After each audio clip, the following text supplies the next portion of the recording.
Kalau kita berbicara para rasul, biasanya yang paling menarik itu pembicaraan tentang mukjizat-mukjizatnya. Biasanya kalau cerita tentang para wali, para sunan, yang sering menarik itu adalah kalau berbicara karomah-karomahnya. Ada kesalahan paradigma dan sudut pandang yang sudah mengakar di dalam pikiran kita tentang pengertian mukjizat dan karomah. Karena biasanya kalau bicara mukjizat, biasanya kita berbicara tentang berbagai hal, seakan-akan itu adalah keistimewaan yang diberikan Allah kepada para rasul, dan seakan-akan keistimewaan itu tidak diberikan pada siapapun. Lalu kita pun menerima kondisi itu, seakan-akan Allah itu boleh saja sewenang-wenang memberikan mukjizat kepada para rasul dan tidak memberikan mukjizat kepada kita, karena kita seakan-akan tidak layak untuk mencapai derajatnya beliau-beliau itu. Padahal sebetulnya kalau kita mau berguru kepada Nabi Muhammad sendiri mengatakan bahwa aku diutus ke semesta ini hanya untuk menyempurnakan akhlak. Bukan diutus ke semesta ini untuk menunjukkan keistimewaan beliau sebagai manusia pilihan, tetapi untuk menyempurnakan akhlak. Dan sekolah akhlak yang paling sempurna adalah kehidupan. Nabi Muhammad dilempari batu berdarah-darah. Tidak batunya jadi mantul, atau batunya itu tidak bisa berbuat apa-apa begitu dan tidak bisa menyakiti. Itulah hukum alam. Para rasul itu mengajarkan hidup yang biasa, bukan mengajarkan hidup yang di luar yang biasa. Kalau kita nonton filmnya para wali, para sunan, yang kita saksikan di situ itu adalah perang, menunjukkan kemewahan, keistimewaan, bisa berjalan dari pohon ke pohon, bisa berjalan di atas air. Jadi seakan-akan mereka itu datang ke semesta ini untuk menunjukkan kehebatan-kehebatan yang di luar manusia biasa. Itu sebabnya tidak salah kalau kemudian banyak sekali orang-orang yang menginginkan keistimewaan itu. Padahal para sunan, para wali yang diajarkan juga sama. Karena mereka kan sesungguhnya para penerus rasul. Yang diajarkan itu adalah akhlak. Kalau mereka kena air ya basah. Kalau mereka kena api ya gosong. Jadi kalau ilmu-ilmu yang seperti sering dibicarakan, katanya para wali itu ingin pergi ke Mekah saja cuma diam, tahu-tahu sudah di Mekah. Bohong itu. Itu sudah melanggar hukum alam. Dan siapa yang melanggar hukum alam itu sudah jelas, ya. Tidak direstui oleh alam. Jadi manusia istimewa itu justru yang bisa menselaraskan diri dengan alam. Jadi jangan cari ilmu supaya enggak mempan di golok, buat apa? Berarti sudah ada niat dong dalam diri kita. Niatnya supaya orang lain kalau berlaku jahat kepada kita enggak mempan. Berarti sudah ada niat dong dalam diri kita menjadi orang jahat. Kalau niat untuk menjadi orang yang dimuliakan Allah, berakhlak mulia, ya tidak perlu memiliki kemampuan-kemampuan yang semacam itu. Buat apa? Carilah ilmu supaya kita enggak ada yang ngegolok, bukan cari ilmu supaya enggak mempan digolok. Buat apa? Ilmu-ilmu kanuragan, ilmu-ilmu kesaktian, ujung-ujungnya adalah ilmu keduniawian. Yang ingin melanggengkan kekuasaan, yang ingin melanggengkan keserakahan, ya biasanya yang ditemui orang-orang yang model seperti itu. Orang-orang yang bijaksana yang mengajarkan bagaimana cara menghadapi kontradiksi dengan kenyamanan yang sama seperti menghadapi yang diinginkan, orang-orang yang semacam itu luput dari pencarian mereka-mereka yang ingin melanggengkan kerakusannya. Inilah yang akan kita bicarakan, kita akan gali secara mendalam. Itu sebabnya saya mengingatkan, siapapun yang datang ke tempat ini, ingin berguru, kemudian sudah ada niatan, apalagi niatan ingin mengatur Tuhan supaya Tuhan mengikuti segala keinginan hawa nafsunya, jangan belajar di sini. Karena yang akan diajarkan oleh saya di tempat ini adalah kepasrahan diri yang total kepada Allah. Menyadari bahwa kita dicipta oleh Allah bukan untuk mengatur Allah. Kita dicipta oleh Allah untuk berserah diri sepenuhnya kepada Allah. Karena kita dicipta oleh Allah bukan untuk tujuan kita, tetapi untuk tujuan Allah. Ya sudah saja, apa yang Allah mau, ya ikuti.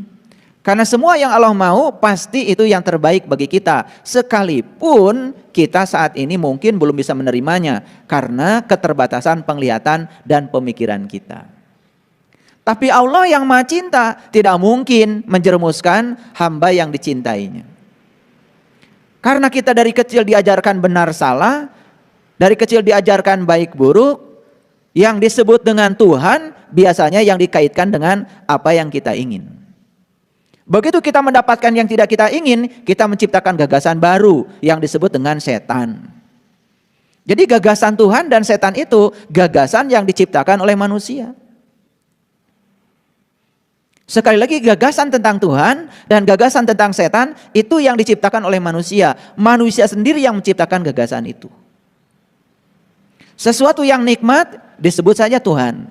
Sesuatu yang tidak nikmat disebut setan. Sesuatu yang kita inginkan datang disebut saja Tuhan. Sesuatu yang tidak diinginkan datang disebut saja setan. Bukankah begitu dari kecil kita belajar kehidupan? Terus saja menendang dan mencengkram. Yang kita ingin kita cengkram habis-habis, yang tidak kita ingin kita tendang jauh-jauh. Sepanjang hidup kita seperti itu, mau menjalankan ritual agama sebanyak apapun sehari semalam tidak akan mengubah kesadaran kita. Itu topik yang akan kita dalami hari ini.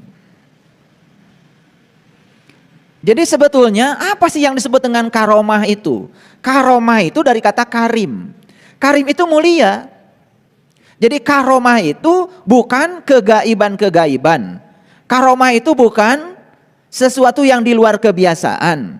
Karomah itu bukan keistimewaan seseorang yang melampaui hukum alam. Bukan.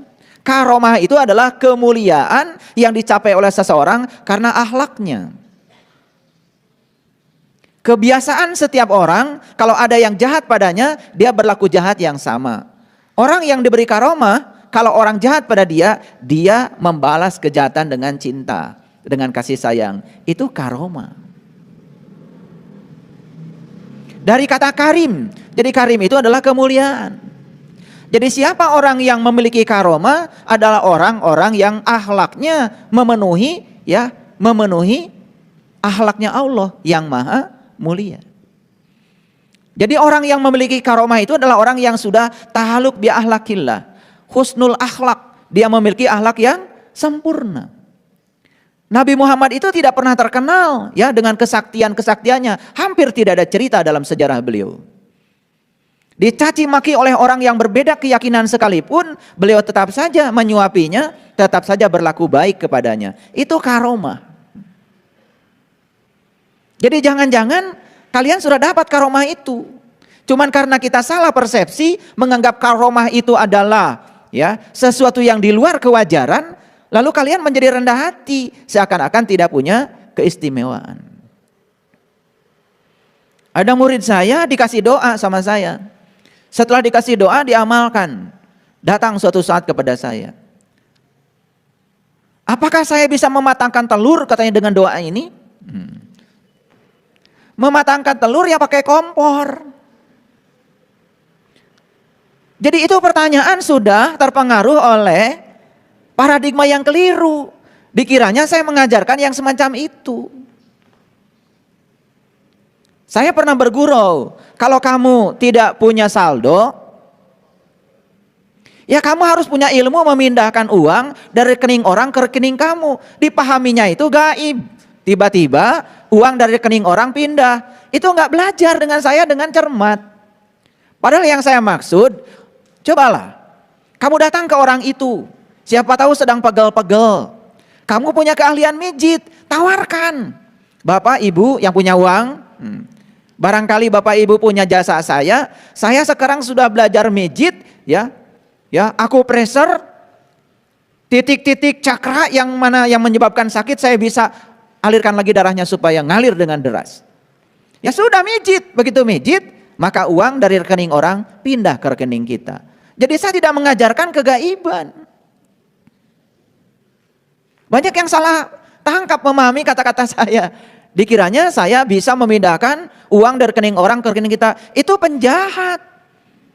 Itu gak ada kaitan dengan spiritual. Itu kaitannya dengan keserakahan. Gak ada kaitan dengan akhirat. Itu kaitannya dengan keduniawian. Dalam perjalanan pencarian spiritual saya sudah memasuki dunia-dunia yang semacam itu.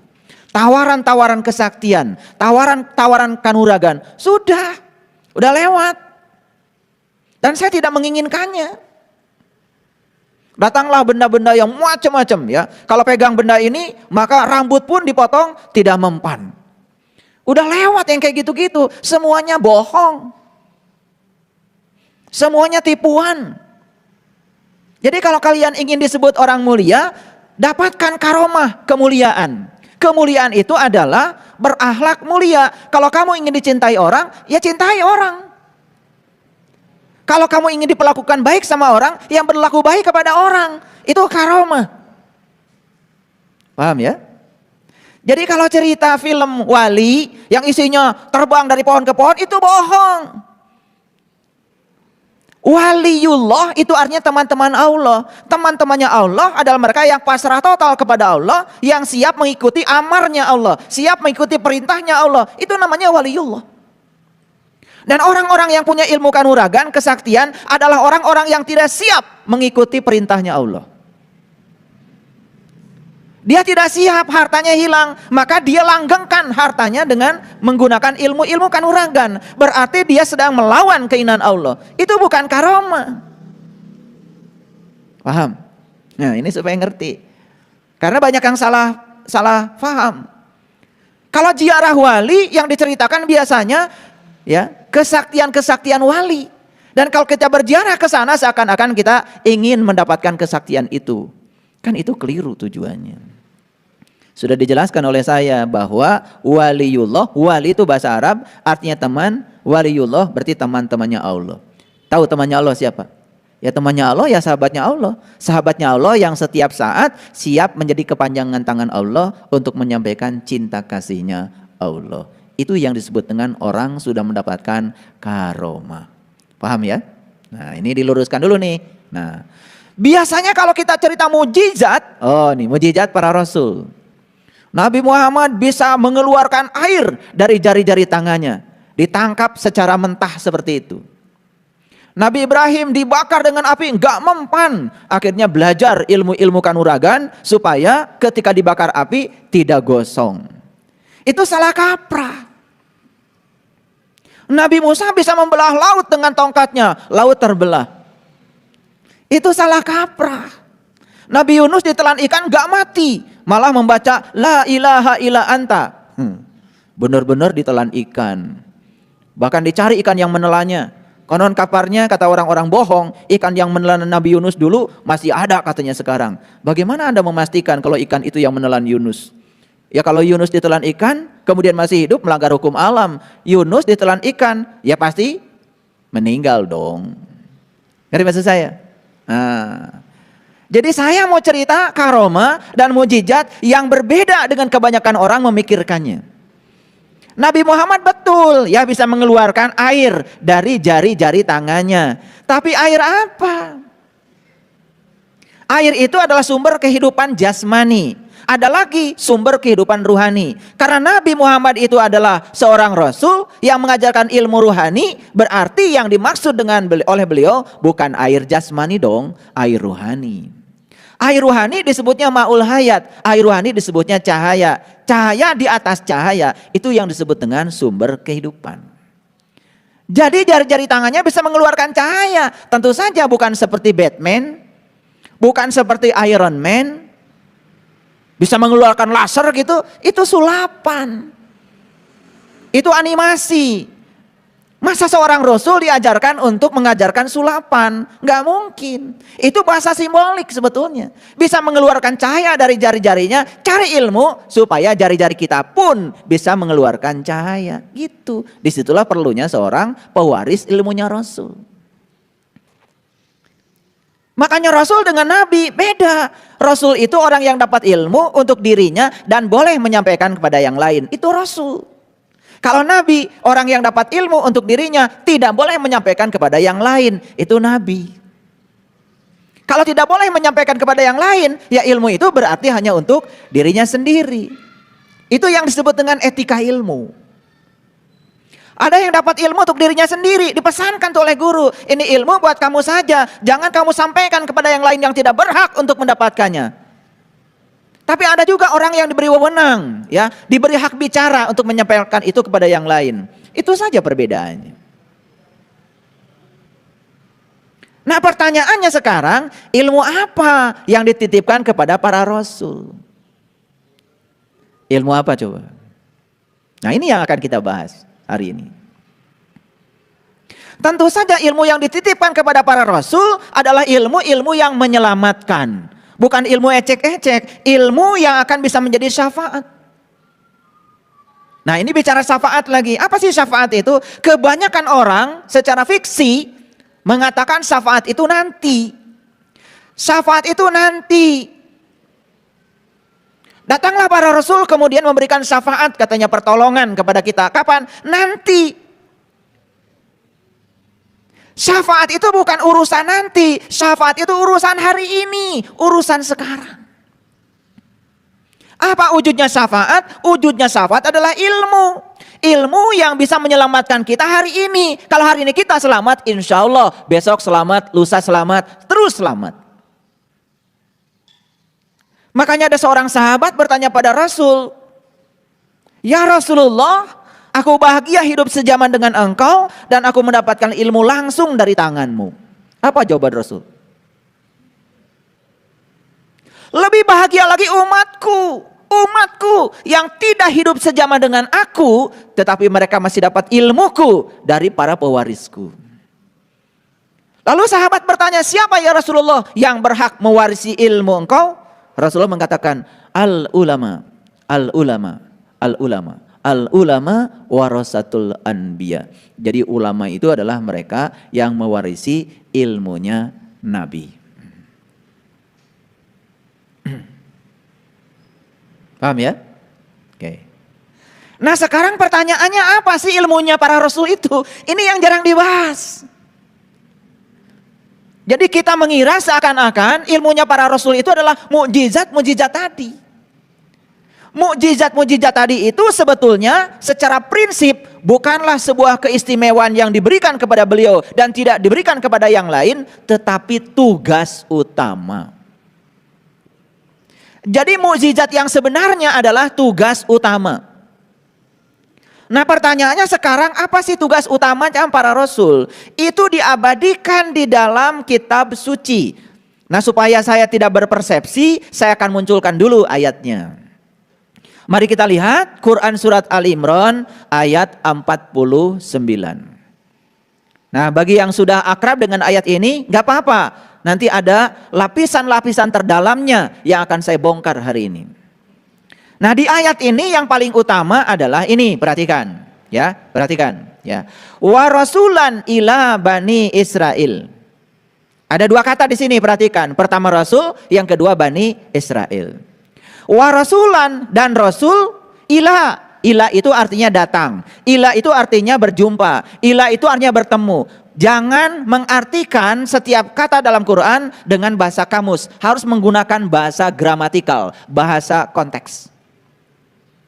Wa rasulan ila bani Israel, ya, dan rasul bertemu dengan bani Israel. Tadi saya katakan siapa rasul? Orang yang dapat ilmu untuk dirinya dan boleh menyampaikan kepada yang lain. Seorang rasul tentu saja sudah punya kemampuan. Ilmu yang disampaikan kepada beliau ini harus disampaikan pada siapa? Makanya ilmu terbagi tiga. Ada ilmu yang umum disampaikan di tempat umum kepada orang umum dengan cara yang umum. Ada lagi ilmu khusus, bahkan ilmu khususil khusus. Itu disampaikan di tempat khusus, pada orang yang khusus, dengan cara yang khusus, di waktu yang khusus. Ya tentu saja yang dibicarakan di sini bukan ilmu umum. Yang dibicarakan di sini adalah ilmu khusus, pada orang khusus, di tempat khusus, dengan cara yang khusus, karena ilmunya khusus. Ilmu umum disampaikan kepada setiap orang, boleh-boleh saja. Tetapi Rasulullah sudah memberikan batasan. Ilmu khusus jika diberikan kepada orang umum, itu suatu kezaliman. Ilmu khusus jika diberikan kepada mereka yang tidak berhak untuk menerimanya, bukan ahlinya. Kalau di Quran dikatakan illa ahliha. Jadi ilmu itu hanya diberikan kepada ahlinya. Yang bukan ahlinya, yang tidak berhak menerimanya, tidak boleh. Makanya seorang Rasul pasti punya kemampuan melihat siapa yang berhak menerima ilmu dan siapa yang tidak berhak menerima ilmu. Pasti punya kemampuan itu. Kalau tidak punya kemampuan itu, pasti itu bukan Rasul. Ulangi lagi ya. Jadi Rasul itu dua ya otoritasnya. Satu mendapatkan ilmu, yang kedua ilmu yang didapat boleh disampaikan. Tetapi menyampaikannya tentu ada batasan. Makanya di Quran surat An-Nahl dikatakan ud'u ila rabbika bil hikmah wal mau'idah wajadilhum billati hiya ahsan. Jadi mengajak manusia ke jalan Tuhan itu ada 3 metode. Yang pertama bil hikmah, ya, dengan menunjukkan hikmah. Hikmah itu adalah keteladanan. Yang kedua wal mau'idah, boleh menyampaikan nasihat. Yang ketiga wajadilhum hiya ahsan, berjidal, berdiskusi, berdebat boleh? Boleh, asal ada ruangnya. Yang penting jangan berdebat di jalanan. Karena kalau berdebat di jalanan itu namanya liar. Kalau sudah liar bukan dapat barokah, malah jadi mengeraskan hati. Bahkan di ayat lain Allah justru melarang berdebat itu. Walaupun ada kata wajadilhum hiya ahsan, boleh berdebat asal dengan cara yang baik. Itu ada syaratnya. Berdebat itu harus dengan cara yang baik. Dan setiap perdebatan biasanya cenderung caranya itu emosi. Jadi sebetulnya ayat itu bukan mengisyaratkan boleh berdebat sebetulnya. Karena berdebat mengeraskan hati, apalagi berdebat dengan orang yang kesadarannya rendah. Buang-buang waktu. Jadi oleh karena itu jangan setiap perdebatan dilayani. Ulangi, jangan setiap orang mengajak diskusi, berdebat, apalagi cuma sekedar pamer pengetahuan, bukan pamer ilmu. Karena ilmu itu tidak perlu dipamerkan. Kalau sudah jadi ilmu, ya akan pamer sendiri dengan akhlaknya. Yang biasanya dipamerkan itu adalah knowledge, pengetahuan. Sejumlah informasi yang ada di otak kemudian ditampilkan kepada orang lain karena kita menganggap diri kita banyak pengetahuan, itu namanya pameran ilmu. Nah ilmu yang pengetahuan yang sudah jadi ilmu nggak usah dipamerkan. Karena yang sudah jadi ilmu sudah jadi pengalaman. Kalau sudah jadi pengalaman berarti sudah nampak menjadi tadi karomah. Jadi ilmu itu harus mengantarkan kita sampai menemukan kemuliaan dari ilmu itu. Makanya orang banyak ilmunya tetapi tidak mulia akhlaknya. Itu nggak berilmu. Berpengetahuan yes, tapi berilmu tidak. Karena ciri orang yang berilmu itu tentu saja berakhlak. Makanya di Quran dikatakan ya, yang akan diangkat derajatnya oleh Allah itu cuma 2. Satu orang yang beriman dan berilmu. Yarfa'illahu allazina amanu minkum utul ilma darajah. Yang dipakai di Quran bukan atau tapi dan. Beda, kalau atau boleh salah satu. Ya. Syarat untuk masuk ke masjid ini ya, yang pertama harus dewasa atau berpakaian rapi. Itu boleh tidak dua-duanya, salah satu. Tetapi kalau dan itu harus dua-duanya. Orang ini akan diangkat derajatnya oleh Allah kalau dan. Satu beriman, yang kedua berilmu. Dan, awas ya. Jadi kalau begitu, iman dengan ilmu tidak bisa dipisah. Ilmu berbeda dengan pengetahuan. Kalau pengetahuan itu informatif, apa kata orang, apa kata buku, apa kata kitab suci, itu namanya pengetahuan. Kalau belum menjadi pengalaman, itu bukan ilmu. Nah yang akan diangkat derajatnya itu bukan orang yang berpengetahuan, tetapi orang yang beriman sekaligus juga berilmu. Paham ya? Awas, hati-hati menangkap pembicaraan saya. Gak ada kata-kata saya yang sia-sia.